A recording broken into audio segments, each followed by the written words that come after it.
Richie, you're all very welcome. Hit the follow button. It's free, you've none to lose. Now, this week, the Windsor Framework came into operation in yet another vain attempt to square the circle, which is the utter balls-up called Brexit. Now, I'm presuming they decided to go with framework instead of agreement, considering how many times agreement has been used to all our embarrassments. We've already had, naming a few, the Sunningdale Agreement, the Irish Anglo Agreement, the Good Friday Agreement, the St Andrews Agreement, New Decade, New Approach, Northern Ireland Protocol, and now Windsor Framework. Has there ever been so many agreements without any actual agreement? I think it's got to be unique. It's got to be up there. Now, of course, when I say there's never been agreement, I'm being a bit cynical there. Of course, our political class have always been able to agree on one point, that they continue to get paid, irrespective of whether they're working or not. They always seem to, don't they? They always seem to be able to agree on that.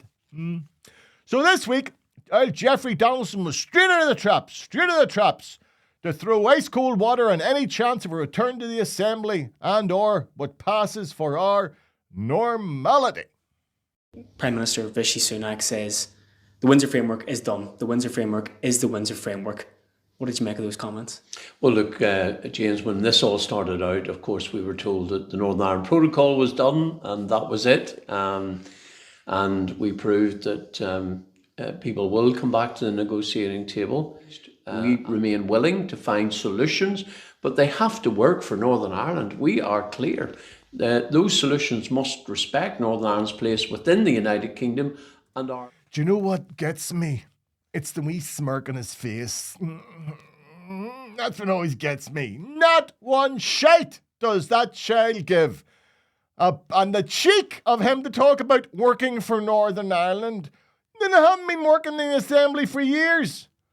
If you wanted a reality check on the suffering and damage that is being caused to our society by their inaction, well, here it comes from journalist Sam McBride. These things, but it struck me as a journalist that I'd been writing about lots of these issues individually for months, for more than a year now, about how Northern Ireland's public services are degrading. They're falling apart with increasing, with a speed which is increasing, at breakneck speed in some cases. And we're being told by the people who are now running Northern Ireland, the civil servants, that within months there will be unthinkable outcomes. Sewage flowing out of people's toilets, hospitals forced to close because there is no wastewater treatment, schools forced to close, really shocking stuff which nobody in Northern Ireland thinks will actually happen. And so there's this dangerous fatalism where people think someone will step in at some point, will sort this out in some way. And actually, the concern for me is that what the Minister says there is partly correct.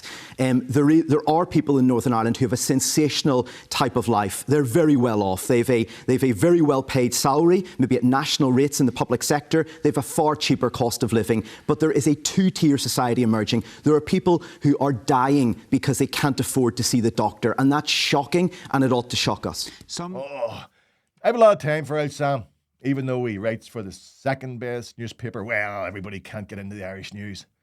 Thankfully, he also agrees with me on one recent thought I had, being we're probably better served by continuing to pay the MLAs and keep them out of power, as that way they'll do less damage. So the most depressing thing is this. We don't have a government right now. We haven't had it for 600 and something days. But the most depressing thing isn't that we don't have a government. It's that if we get a government back, they might actually make some of this stuff worse. They're responsible for a lot of what's going on in Lough Neagh. They were there when Kilroot was screwed up. They were there when the health service got worse. That's the most depressing element of this. We have a civil service that's broken, we have a political system that's broken, and neither of those things seem at this point to be moving towards resolution. That's all, folks.